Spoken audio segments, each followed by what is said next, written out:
Hill in motion. Mahomes looks that way. Here goes. That is absolutely I want more. That's what I said now. Hands up now, everybody. Hands up now, everybody. Hands up now, here it comes.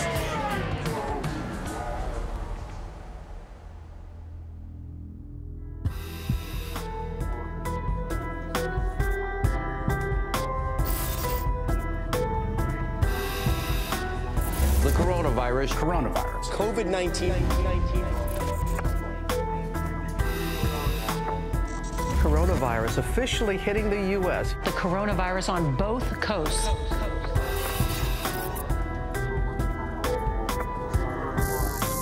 This virus does not respect borders.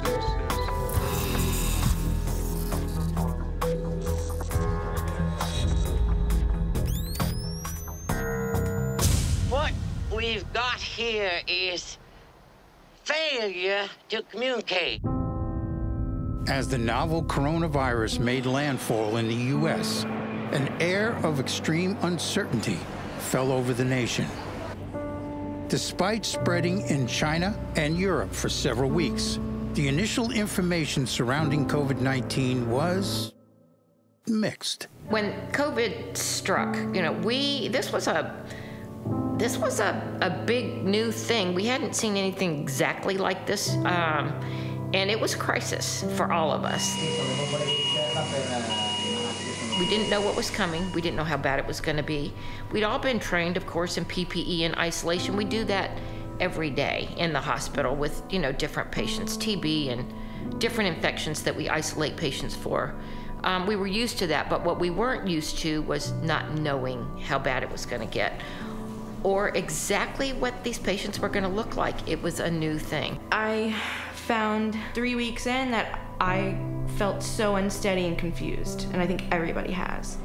And I think that's why a lot of people don't take it seriously. I think that's why a lot of people are taking it way too seriously. It's just really confusing for everyone. So there's so much that we don't know still about COVID in general. Right now, the scientific community thinks that for those aged 18 or so and under, the risk is much lower relative to people who are older.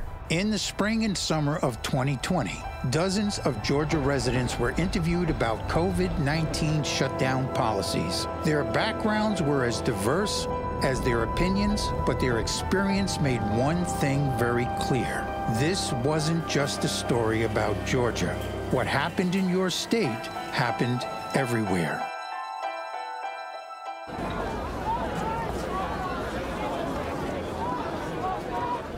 You hear the rhetoric from Republicans is that it's not more severe than the flu. It's not going to harm people as we initially thought it would. And then when you talk to members in the Democratic side, it's very much based on science. There are going to be millions of people dying, and I don't think there's any way to get around that. The immediate risk of this virus to the American public remains low. Somewhere in the neighborhood of 3 to 5%. 0.1% maybe. About 3.4%. Between 2 and 3%. Down to 1%. Around 10%. About 0.6%. An evolving situation. Similar to the seasonal flu. This is not the common flu, severe influenza season. 10 times more lethal than the seasonal flu. And we know 80% of the population is going to survive. There's a lot of information that is not what the people originally got. And then the news constantly changes. Oh, it stays in the air. Oh, it doesn't stay in the air. Oh, it's in your clothes. Oh, it's not in your clothes. Airborne transmission. It doesn't fly around in the air. Sore throat. Fever, cough, headache, and shortness of breath. It's an alteration in smell. It's more like a slow burn. The fear is going to cause the damage, not the virus. From the beginning, battle lines were drawn across political and ideological fronts. As conflicting information arose, society became further polarized. There were mayors in different cities or city managers in different cities that assessed the threat of COVID-19 differently. When you got on those group calls, some people took it very seriously. And some people in different communities, different community leaders did not. At this point, the pandemic has been politicized so aggressively, so ferociously. And I am fearful that this is because it is an election year, that it makes the stakes much higher.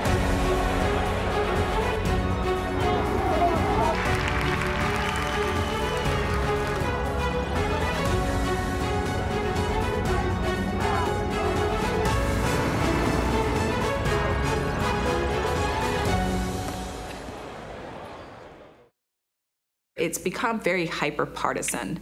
And at the end of the day, it really should be about what is in the best interest of all of our citizens. And it's a tough situation for any elected official to be in right now. I believe that there are people in politics right now that love their power and their position more than they love this country. And they're willing to do whatever it takes to maintain that power. If it means creating panic, if it will help get the administration that's in now out, they're willing to do whatever it takes. The first coronavirus death. The new developments in the coronavirus. Research suggests coronavirus had already been circulating. Prepare for the expected, the unexpected, and the unimaginable. I felt responsible in the job that I have for making sure that we were in the best situation that we could be day to day for the operation of the hospital. And thankfully, our numbers never got out of hand. We were able to keep it all to one unit. Our COVID patient population, the ones that ended up in ICU tended to be older and have coexisting conditions. To us, Regency Manor is not just, a business. It's really an extension of our family.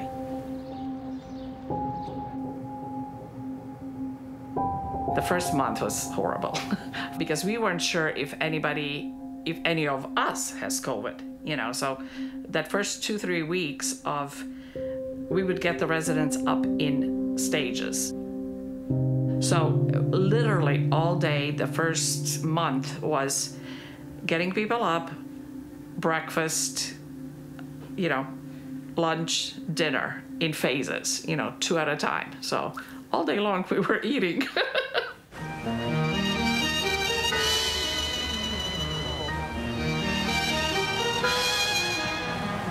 I really believe that once you've lived a little bit, I think even the fear of calamity or death or whatever is not nearly as strong as when you're younger.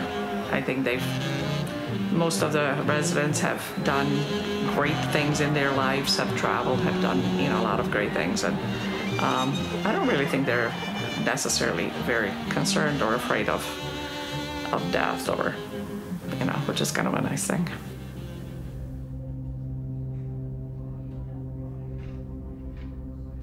My firm belief is that at the federal level and at the state level, this has been mishandled so intensely. And again, we were trying to work very quickly. Everybody's trying to work very quickly to understand what was going on. But it became pretty clear early on that those in long-term care facilities, especially those in nursing homes, were very vulnerable. And it is true that many of the deaths that have been experienced thus far in terms of the pandemic in the United States have occurred in long-term care facilities. It is without a doubt also true that many of those facilities struggle to meet their needs on a daily basis completely pre-pandemic. The White House and Congress reached a deal early this morning on the economic rescue package that dwarfs the entire national... Throw an economic lifeline to businesses and to workers. Providing over $800 billion in support for businesses big and small. At last, we have a deal. All government expenditures come from two primary sources, taxes and borrowing. I heard about the PPP and I immediately went on your site. Well, first round, they didn't have their stuff together. I mean, literally, they didn't even take our application. And then all the first part was gone. So then the second part of the stimulus came in, and I thought, this is ridiculous. Everybody's getting, a bailout money except us. Right now, to this day, I get almost 100 emails a day about unemployment. And it's so far behind now that there are people that are at risk of losing their homes, and losing everything just because they just haven't got to their name yet in the system. Well, I believe that as finances are distributed, it depends on the priority of the people that are distributing the money. And whether it's nursing homes or not, they're the ones they're picking the ones that get the money. I probably applied to about 6 or 7 places, literally. I would just stay on the computer and just apply. And finally, they did, ultimately. It was not what we were led to believe. I would say it was about 60% of what I thought we qualified for.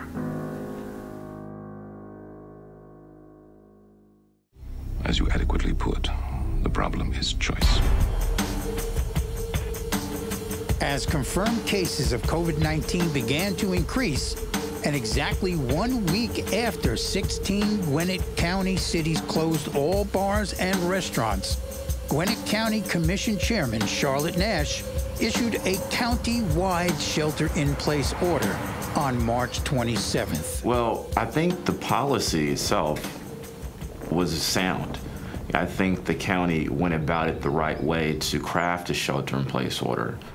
Did it take time to put in place? Yes, but these things are not done overnight. It was really sort of a joint effort between the county and the cities about the same time.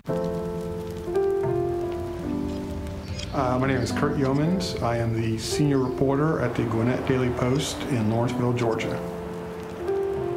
They released a statement saying, we're just going to shut everything down.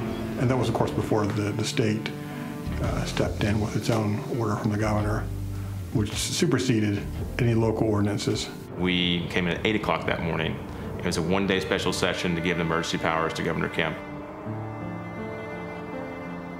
And so it was pretty common sense for me as a representative and as a constitutional conservative that I was not going to support the unlimited power, but I would support the 30-day renewal because I thought it was responsible and it was reasonable. We had to have a special session where we all came in during the pandemic, and what we had to do was basically give the governor his emergency powers, and in doing that, we basically relinquished our legislative powers.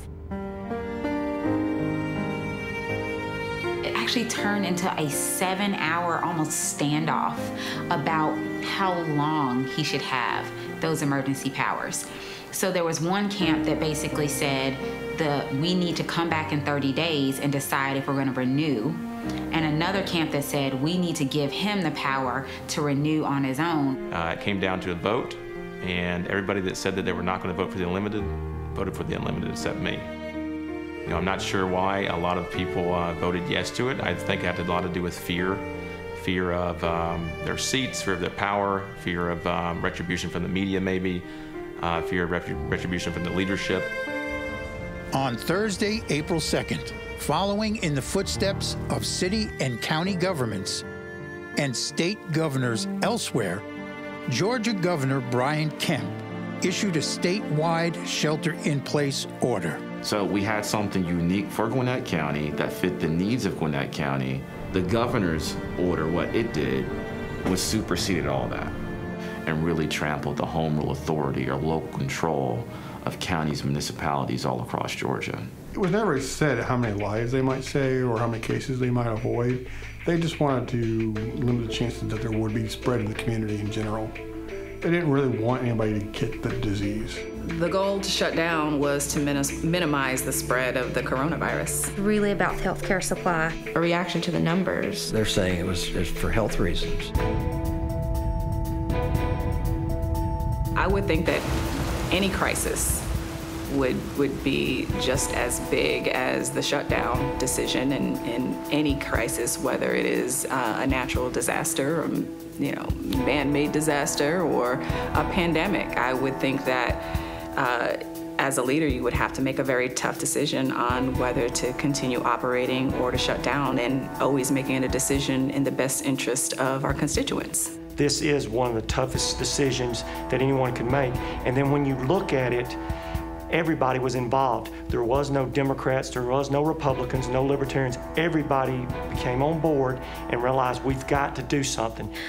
Specifically, the data that were forefront in that decision really centered around healthcare supply. So there's a lot of language that's been used about flattening the curve. The whole idea, of course, of these shelter-in-place ordinances and policies were to try to basically prevent our healthcare system from being completely overwhelmed. I think it's helping the limit the spread of the virus, you know, the pandemic, and that's what kind of the important message to get to policymakers is that limiting the spread of the virus and kind of stalling along until we can get treatments, therapies, and vaccines will help the economy in the longer run because we'll actually be able to get back into business faster. The governor now issuing a statewide shelter-in-place order. Statewide order for people to stay at home. Stay home.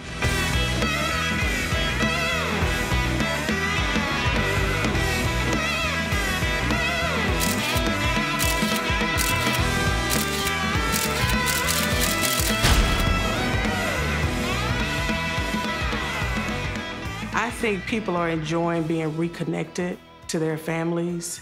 What I found is that I'm able to get back really to the basics. And what I've observed is that there's been so much growth within my own 3 kids. I missed it working. I totally missed the autonomy that they've gained. The benefits for the citizens is public safety. I mean, we're still in the middle of a deadly public health pandemic. And this public health is a vital function of local government, of county government. If I told you, don't go out into the world, don't get any germs, don't associate with anybody, you might remain healthy. You might not get a cold, you might not catch any viruses, but what's that going to do to you emotionally, psychologically, or even physically? There are always going to be challenges in making any decisions because whatever decision you make, whether it's about a law or health or anything else, it's going to affect lives. The social distancing and the shutdowns have the most immediate and direct impact is, of course, in those industries that require in-person kinds of activity. My name is Norman Schultz. This is the Globe, Athens, Georgia. Currently the general manager and also a part owner. We've been watching the situation, obviously, for weeks before, and we actually closed down the 17th, the afternoon of the 17th. That was I believe that was the stay-at-home for Athens Clarke County, past their separate stay-at-home, and we went ahead and shut down, which is really unusual. The 17th was St. Patrick's Day, which is typically a massive, massive day for us. Formation, Christian Payne in at fullback. He blocks for Chubb. Chubb breaking tackles. Chubb 20, 10, 5, touchdown, Nick Chubb. Decided just to go ahead and close it down. If it was going to be that, it was that risky to be open, then we figured it wasn't worthwhile to be open. And again, the business numbers, the sales just weren't worthwhile anyway.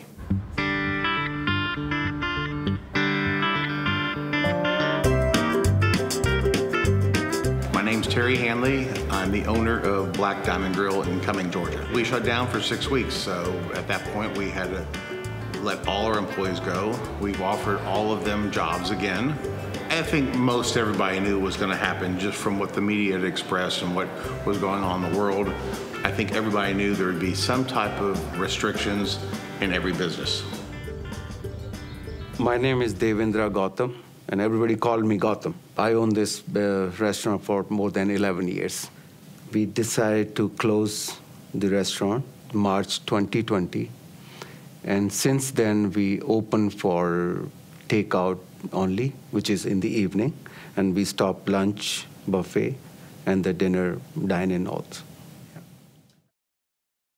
As the spring of 2020 continued, and with it, the confusion and uncertainty that COVID-19 and the shutdown had created, a rift between elected officials and those they were elected by began to show. What we need in this time is calm, sound, professional leadership from state and local elected officials. And I feel in Gwinnett County, that's probably what was missing.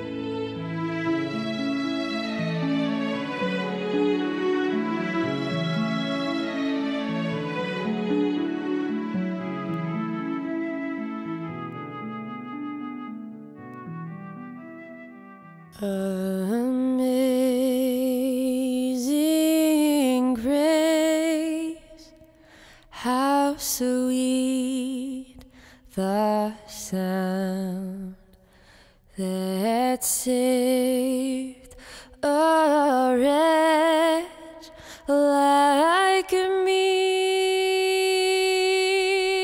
I once was lost, but now I'm found. Working together, we can do this.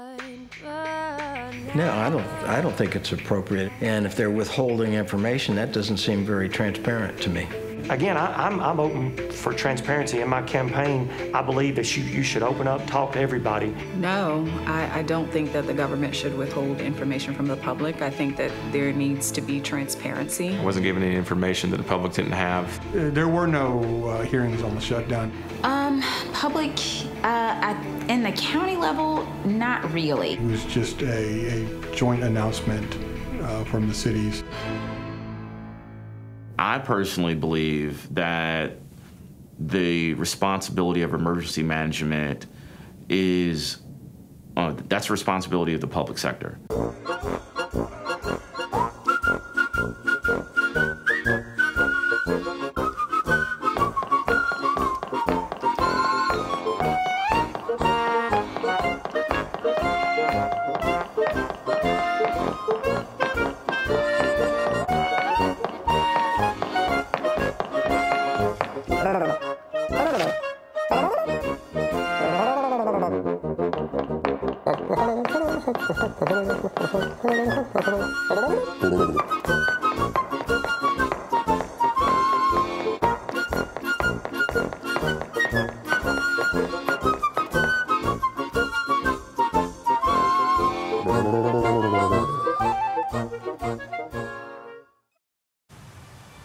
I don't think anything should be done for political purposes. You know, the legislator or the policymaker is going to do whatever they can to protect their seat, right? So when they look at a cost-benefit analysis, it's in any decision that they make. What are they really doing? They're trying to maximize the probability that they get reelected, right? It's unusual for politicians to admit mistakes because that would mean that they're not good leaders. Politicians never admit mistakes unless you catch them with indisputable proof that they have made a mistake.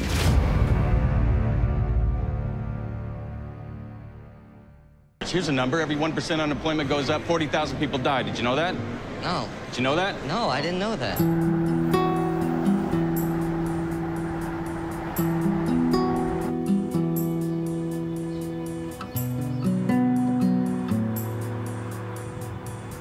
It's the most severe contraction we've had since the Great Depression. Today, a sad day. Early indicators that economists use, like contraction of output, gross domestic product, and unemployment, those numbers are looking really bad. So it's a pretty dire looking situation right now on the employment side. 3.3 million unemployment claims. More than 6.6 million. 17 million. 1 in 5 Americans is out of work. 26 million. 44 million Americans filed. What has changed for me is job loss, access to quality and affordable health care, a decrease of income in my household. People don't have as much footing right now. Their savings are being used to pay bills, to pay rent. get into survival mode with their money. There'll be a shift away from dine-in restaurants towards takeout and delivery. 80% of the restaurant industry jobs are The National Restaurant Association projects some $225 billion in sales could be lost over the next 3 months. People are being fired, especially the people who are working at restaurants as well. I've got a couple of clients and a couple of friends, actually, who have lost their jobs. And one of their restaurants has closed down entirely, so they will not be returning to that job. The uncertainty of not being employed or not knowing where your next paycheck is going to come from or how long you'll be receiving unemployment benefits. We're probably about 40% of our business right now. If we're just at a break-even spot or any restaurant, then there's no reason for them to be open. I think there's businesses closing. The economy may never recover. In this industry, and us specifically, we tend to run, on a almost week-to-week basis as far as cash flow. So having, a couple weeks, at minimum of not having any income whatsoever. I spent a lot of time here with nobody else in the building, poring over numbers and trying to figure stuff out. For many people, school closings in particular were especially damaging. Athens is a college town, and most of our business is based around, at least tangentially to the university. So without the university operating, right now there's just not enough business in town. This week, a massive football party in Athens, Georgia. We have these massive, crazy event weekends where we have an extra couple 100,000 people come into town, and everybody does tremendous business for those time periods, and everyone in this area's rent is based on us being able to operate for those 6 or 7 weekends in the year to be able to cover our rent for the whole rest of the year. So if none of those are in place, no one's going to be able to pay their rent.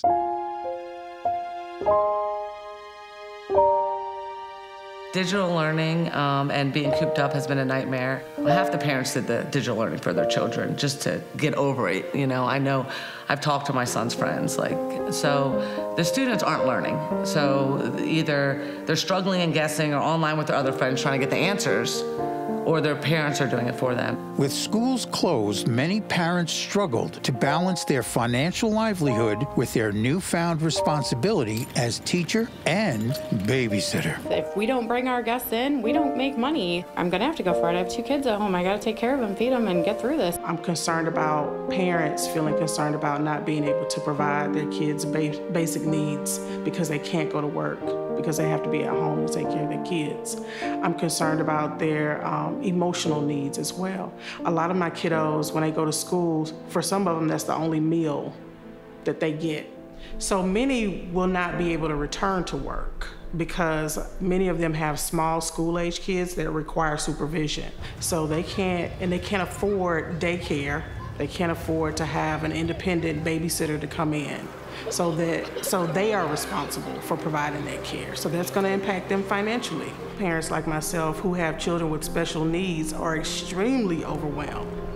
How they learn differently. Well, I'm not trained in special education. So it poses some different challenges. I would say that in-person learning is without a doubt preferable. So when you take a child out of a school, particularly a child with certain needs, whether they be instructional needs or economic needs or medical needs, you do shut down that avenue. The schools are essential for the overall future of this country. If you're going to compete in today's worldwide marketplace, you have got to be armed with an educated workforce, period. And we know how important school is. That you can't retroactively correct stupid. You can't retroactively, get a kid back on a reading level, right? Especially in 3rd and 4th grade. So I often wonder, did we take the best approach when it came to public education responding to COVID. When you say, let's just shut down the schools, it's not, oh boy, the kids get more time off, you know, and the kids don't have the social interaction that they need. They're not learning. It's almost like taking a person, you know, putting somebody in jail. It's got to have an impact when children are isolated from their peers over an extended period of time. I can't imagine what it's, you know, the impact would be on a 7 or 8 year old child sitting at home, and then the parents are, you know, trying to keep body and soul together and working and dealing with child care and what have you. It's got to be an awfully strenuous environment. Got to be.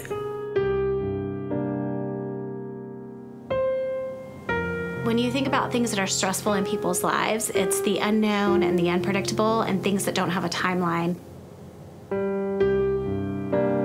My name is Dr. Wendy Dickinson. I'm a licensed psychologist and the director at Grow Counseling.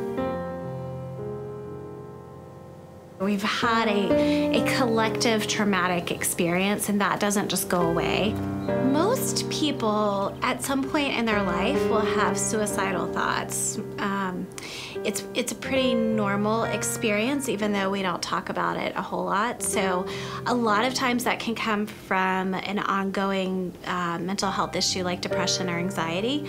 Sometimes it can come from situations when people just feel overwhelmed. Being at home and being in stressful situations, be it with a partner or a job, or just the stress of the environment in general, just of our society, has led to an increase in substance use, most certainly. My name is Isom White. I'm a licensed clinical social worker. I can't speak to whether or not we'll see a rise and a fall or a rise in suicide attempts. You know, given the stress that, you know, some people are going to have to endure, and then if they've already got you know, an underlying depressive disorder that may be going untreated because they can't receive services because they've lost their health insurance or they can't afford the rates of a therapist, well, then I think that maybe increases their risk. Spousal abuse is at an all-time high. Why aren't we talking about suicides? I know my son, he's in the Army. Somebody committed suicide at his base a couple weeks ago. Your mental health impacts everything that you do. You have a psychopathology that impacts all of your behaviors. So if we are aware that mental health is important, it makes absolutely no sense for us to react and wait for situations to occur to then respond. Anytime we have a family unit or family system where the stress is increased, it causes other kinds of fallouts. So I think for families and couples, whether they have children or not, there are significant impacts around financial stress, underemployment, unemployment. It can lead to depression, anxiety, even suicidal ideation. I think that there's going to be some mental strain there because of the order. And a lot of people, a lot of families didn't have the necessary skills to cope with that situation. Anytime that you have an economical downturn, you're gonna see an increase or an uptick in crime. I think we're gonna see some residuals from people, you know, as we do start to open back up, that there's going to be some things that has manifested with people that we probably are not on top of right now. Black Lives Matter and Blue Lives Matter protesters square off. Witnesses say they heard at least 3 gunshots before spotting a victim on the ground. You can see police here now firing tear gas. The nation erupted into scenes of chaos. Portland police say 10 people were arrested following last night's protests.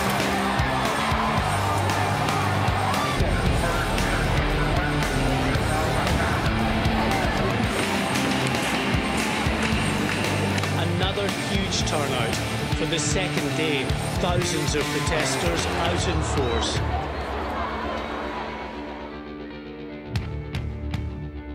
The flip side to families being together, unfortunately, I have a lot of kiddos that I work with who don't reside in safe households. They don't reside in safe communities. There's been an increase in domestic violence calls. I had a woman who I was providing counseling for via telehealth, and she was signaling to me that she was in a dangerous situation. And it was a struggle and somewhat chaotic just to be able to get first responders to her household to ensure her safety. There's been some new additions to the families, and if you got families that live across state or across the country, like my father, I can't get to.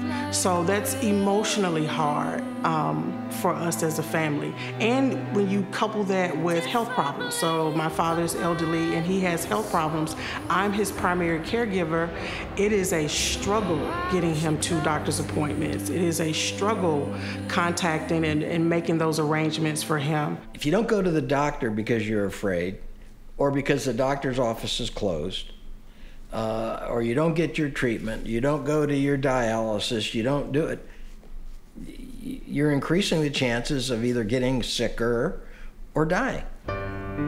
That's what the shutdown has caused. The hospital did, pretty much across the country, from what I understand, stop doing elective procedures.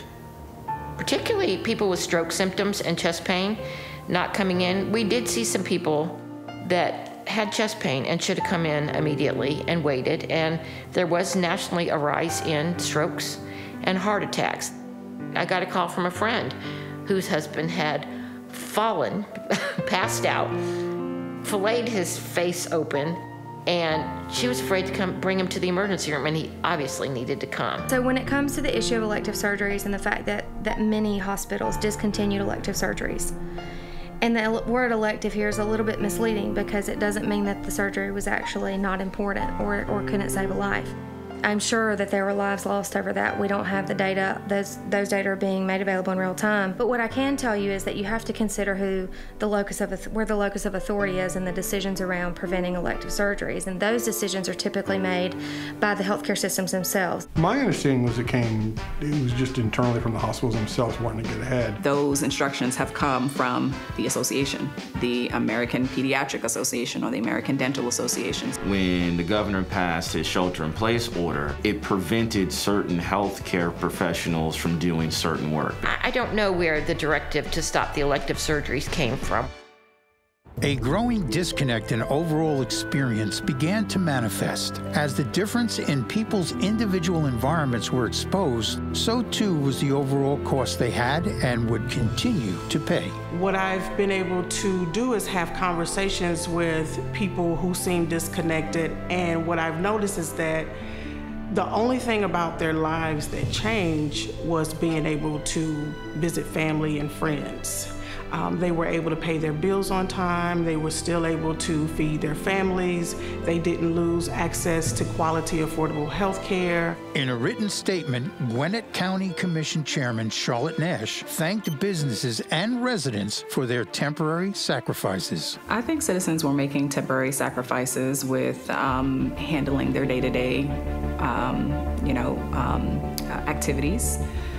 Such as going to the barbershop, nail salons, grocery stores, being out in public, attending some of our, parks and recreation and beaches and that kind of thing. I think they had to make temporary sacrifices. The sacrifices that Americans are experiencing, these sacrifices are significant and they are not temporary.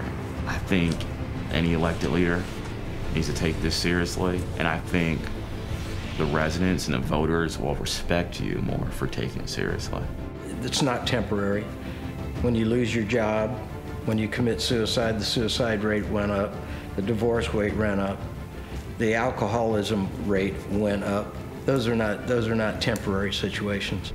And not to mention the number of people that lost their businesses and they put their life savings into those businesses. That's not temporary.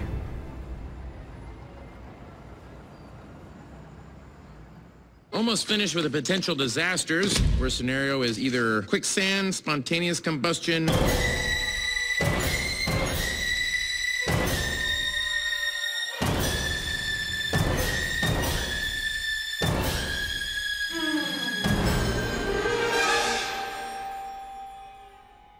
there's a part of our brain that is the most primal part of our brain that keeps us alive. It's the part that jumps out of the way when we drop a knife before we even realize that we've dropped the knife or the pair of scissors. So we're constantly hardwired for survival. And that part of our brain is largely driven by fear. Fear is one of the indicators that tells us, hey, something's not safe here, we might not be okay, and need to change the situation. And so unless we're really in touch with how we're feeling and paying attention to the way that the fear is motivating us, we're most likely to make decisions from a fear-based perspective. If you are fearful for your life or for your livelihood, it may cause you to react first without maybe thinking or considering the logic or the numbers or the science or the statistics. If a person catches it, then there's one of three things are going to happen. You're either going to be asymptomatic, well, I'll say four things. You're going to be asymptomatic, you're going to have mild symptoms, you're going to have really, really bad symptoms that might be life-threatening, or you might die from the virus. And unfortunately, what we've seen with this virus is that part is a lottery. We have been taking it very seriously. I think it's a very serious issue. So there's a gamble in this. Clear and convincing evidence. Putting up my own guidelines. It's better to be safe than sorry. If we overreact, and thank God we overreacted. How serious is it? As we get more data going forward, It's just so much higher. It's a roller coaster ride. The likelihood versus the possibility are two different things. Because you never know what you don't know. Always based on data. The whole idea, well, children barely, get very sick, or if they do get sick, they don't die. And the numbers don't show that.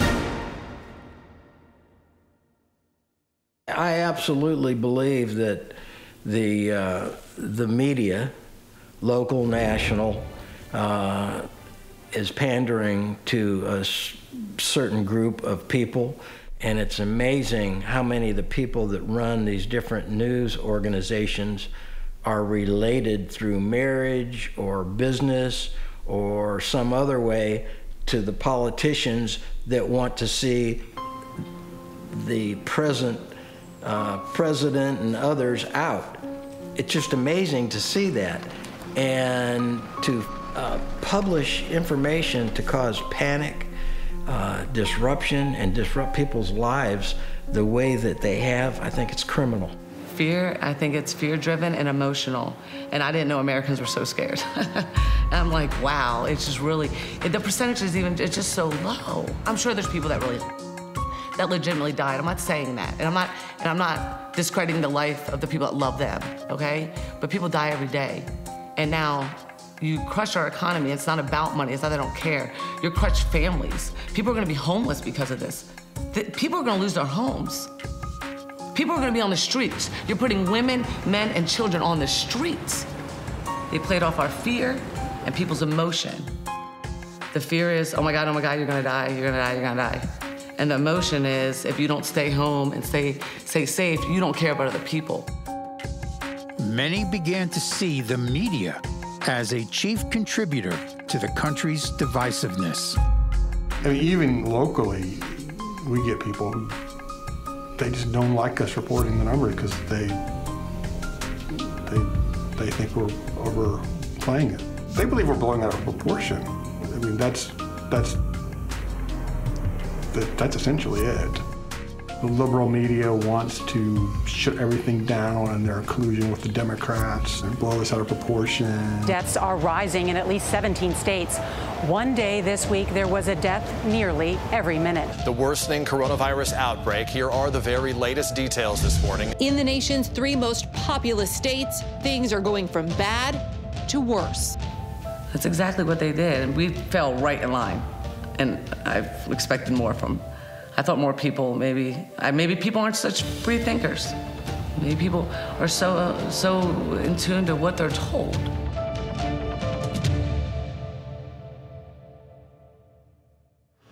One of the things that I talk to clients a lot about is that what we focus on grows. And our brain actually doesn't know the difference between what's real and what we imagine. So when there's a stressor out there and we focus on it and we imagine that there's this invisible monster that's going to get us, and we stay focused on that, it continues to grow, and our body actually responds biochemically as if there's a real monster out there. I think one thing that people could do in terms of, I guess, in a response to the reactionary part of fear is to practice being comfortable with fear, practice sitting with it, practice sitting with the bodily experience of fear. So what does that fear feel like in your body, and how can you maybe withstand, or like I use the term, sit with, how can you sit with that fear for an extended period of time? This is a once-in-a-lifetime situation that we're in. With COVID-19, I think we've never had this before. The year was 1957. Elvis was entertaining the masses, and I Love Lucy was airing its final episode.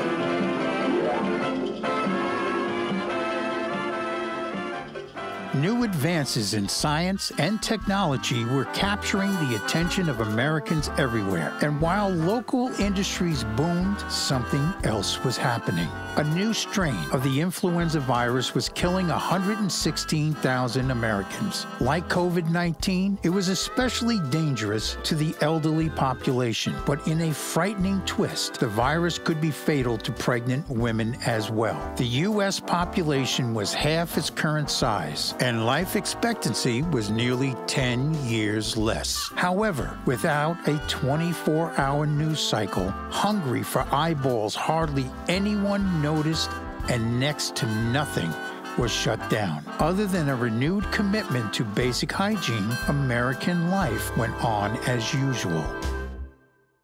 I don't remember that. I don't remember that. I do remember flu epidemics that popped up from time to time, but I don't remember that specific one. But I honestly do not recall anything unusual taking place around my home or in my school associated with it. Again, years back, a few years ago, was it the H1N1, the swine flu? It was killing people. The avian bird flu was killing people. And what was scaring me to death is that one year it was killing little kids. And that's all the world news was scaring me about. And I had two younger ones. They were younger then. Scared me to death at night nearly. And eventually, guess what? It fades away because Hawaii has a volcano and starts erupting, and no more you hear about the flu. It just goes away. So sometimes I wonder, does media like to blow it up too much, or do they give us too much, too little? We begin tonight with a stunning number, 150,000. Deaths from coronavirus in the United States have surpassed 160,000. Total U.S. death toll now nearing 170,000. In the United States, around 3 million people die on average every year. The death rate is just under 900 deaths per 100,000 people in the population. Life expectancy currently stands at 78.6 years, and the infant mortality rate is about 6 deaths per 1,000 live births. The leading causes of death in the U.S. are heart disease and cancer, with over 1 million on average combined. Other common causes include accidents with about 170,000 deaths every year, and chronic lower respiratory disease with 160,000. About 150,000 people die every year from stroke. And Alzheimer's disease kills about 120,000 Americans every 12 months.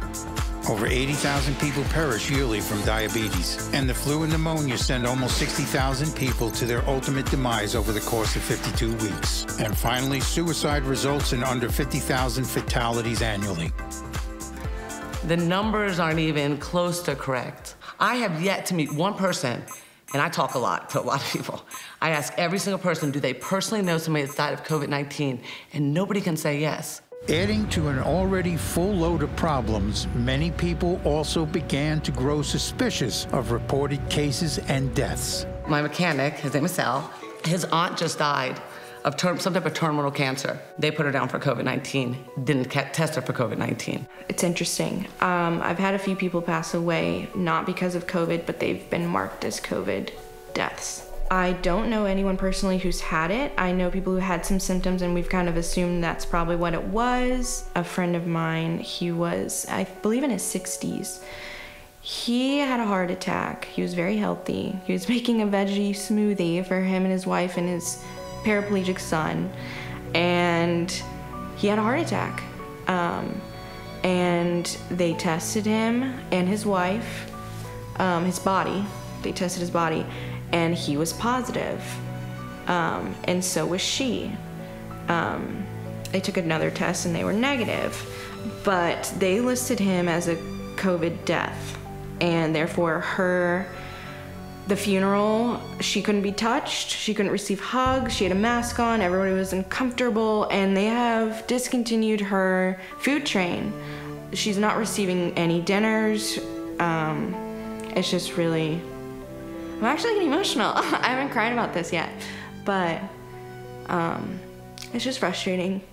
The hospitals are getting money for every COVID death. I think just, to cover whatever the finances are to put people on ventilators, etc., which I've actually read that they put people on ventilators before they die just to prove that they treated someone for COVID, and that actually decreases your chance of survival because you're depending on that machine. Another friend of mine, her nephew died in a car wreck in New York, 20 years old, and they put him down for COVID-19.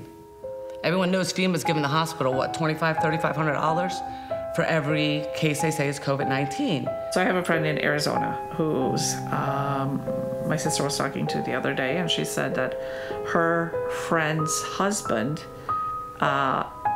clearly retired with serious heart issues. Went to the hospital with having a hard time breathing, but as I said, very, very compromised with his heart. He died. They tested him, he had COVID. He died, they say of COVID, his wife says with COVID. Slight difference, but but in his case, they really thought that if it wasn't gonna be this, would have been something else pretty quickly. So my wife's stepfather's father passed away. He was in a retirement home in Gainesville, and they had an outbreak in the retirement home, and he passed away last week. Maybe a couple of patients that I checked out of the morgue that I said, okay, well, we never got a positive, but we're calling it a COVID death. We didn't always trust the test. You can't risk, that a test wasn't correct. You have to assume. A lot of the information that I've obtained basically says that if you die of a heart attack, but you have tested positive for COVID, you died from COVID. I can speak to some of the cynicism that people may feel. I know that Georgia Department of Public Health has been criticized recently. It made its way in the national news by putting out misleading, we'll say,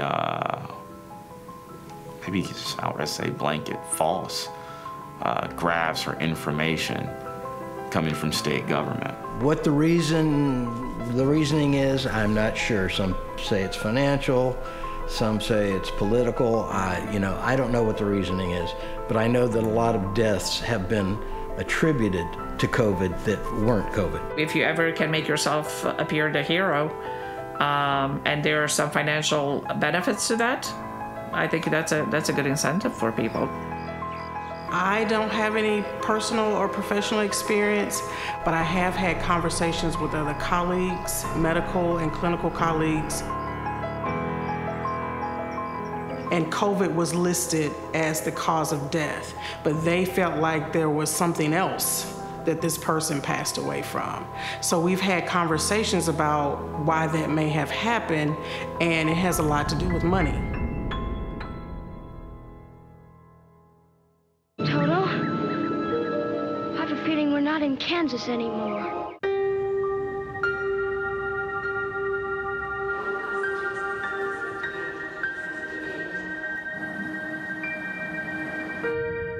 There are a lot of people right now that don't have hope.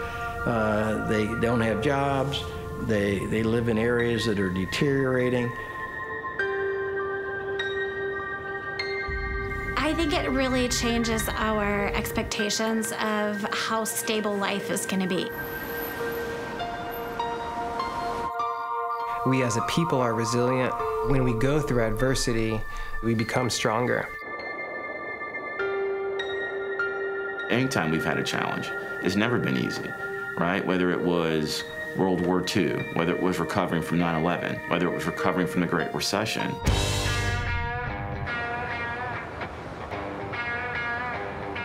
Check it, you're 21, and you never had this feeling. Check your pulse, it's not the answer, just keep breathing. You're fading out, getting kinda hard to reach in. Just come with us and we'll show you how we live, because we are so young. I'm hoping this toughens us up. I think it's toughened me up. I've become a lot more aware of my effect on the world and people around me. And it's amazing how connected we really are.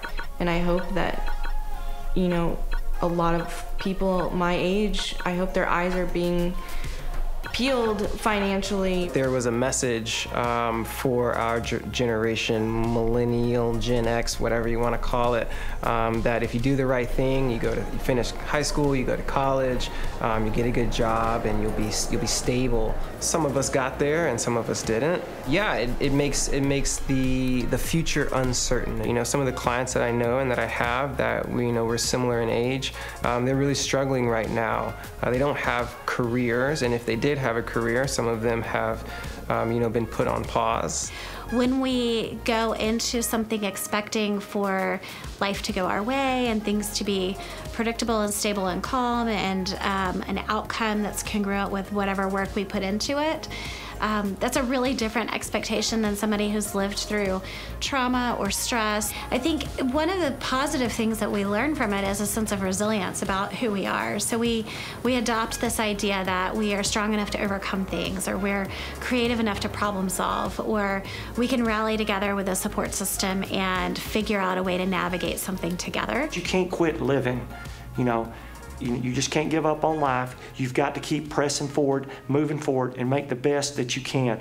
Like any good crisis, COVID-19 and its wide-reaching effects created a laundry list of varying opinions on the best way forward.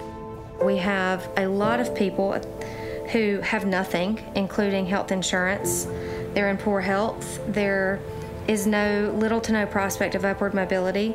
The intersection of all of this in the global pandemic, the lessons it's teaching us, I think that we're still the richest country in the world, but it really doesn't matter if you can't access the resources that you need. One of the things I've learned is that there are a number of policies being made in regards to funding, in regards to access to health care, that unfortunately don't always include people who are implementing and practicing this health care. We're not included at the table when these decisions are being made.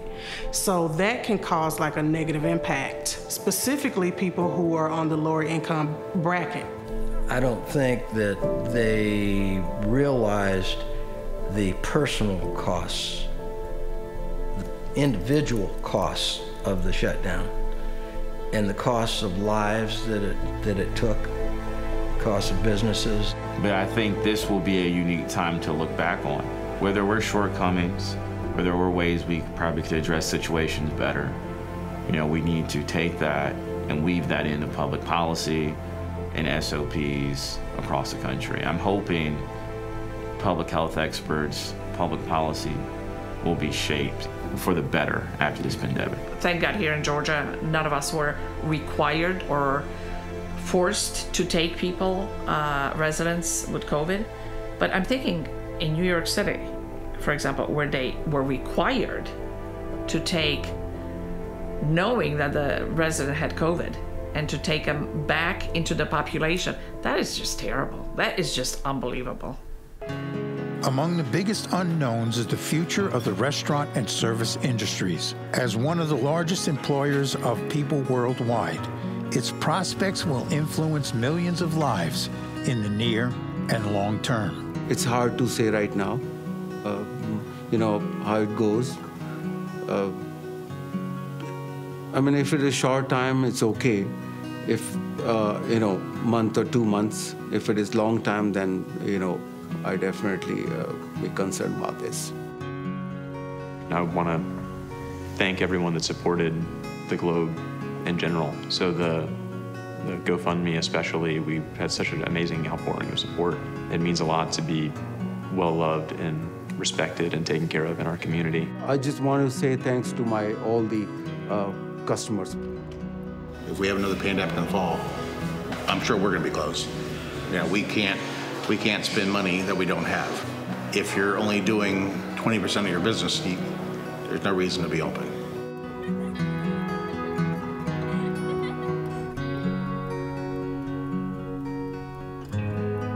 My parents are 80, and suddenly I wasn't able to see them. And it got kind of nerve-wracking. I started cross-stitching. I went and bought a God Bless America cross-stitch pattern and essentially prayed over the nation and all of the first responders as I cross-stitched it. And I had my dad in mind when I did it. And with him being at risk, if he'd have contacted it, really made me dive deep into myself about what was important and our nation and how we all work together. I have a 93-year-old dad and 91-year-old stepmom living in Massachusetts, and they're in lockdown in their retirement home, and they've made it this far. He was a soldier in World War II. To me, it's like priceless. I couldn't put a monetary value on saving my dad's life. Sorry, I'm getting emotional. But yeah, I can't think of it that way. If you got sick from this, I would feel horrible, because if you passed it along to your grandparents or your father or your mother and one of those passed away, it would be very difficult for you when you got married and you can't walk down the aisle with your father, or your parents never get to meet their grandchildren. When we closed down last March and went to virtual learning, I could not be of much help to the people here in the system that were scrambling, trying to keep the thing going, and they did a yeoman's job. I mean, I was absolutely amazed at the kind of job, I want to say we did, but that wouldn't be fair to them, the kind of job they did. Our intensivists, emergency room doctors, we had two marvelous doctors that I can't say enough about, who volunteered to man the COVID unit. Yeah, you see the heroes, and then suddenly it makes everybody better. A crisis ultimately does make people better. And it's something like this that really makes you appreciate great people.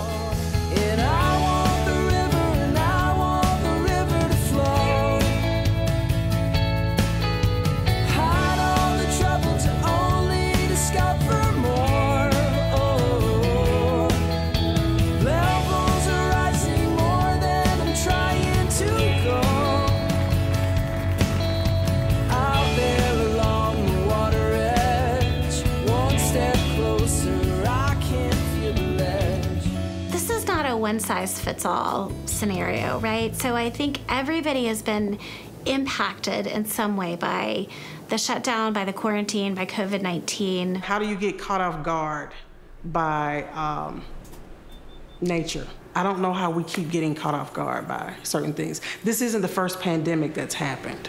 So how are we not better prepared? I have what's called a wish list that I leave for Santa Claus every year. I'll put that on my wish list. Well, in the future, we need to have a plan. You know, we need to have certain criteria available to us to help us make that kind of a decision or not. And we're going to have to start gathering that information now, because evidently we didn't have it before. I just, worry about what we've got going on around us and how long it's going to take to deal with it and what the situation is going to be after it's run its course. I mean, it's doing damage. There's no question about it. It's doing damage as we speak on all kind of fronts. And I just hope it ends soon. I'm interested to see what happens in the future. We can't shut down again. It's just too much. It's going to be too much on too many people. Only time will tell. You know, we'll have to wait and see. We have the tools to be able to estimate how many lives have been saved from shelter in place. That's definitely something that we can do, and actually I can tell you I already know of a whole gaggle of economists that are working to do that right now with the latest available data that we have. It's very clear to me that we'll have the data and the tools to be able to answer that question. What's not clear to me is whether or not the policymakers and society in general is going to be open to the answers, what the answers are.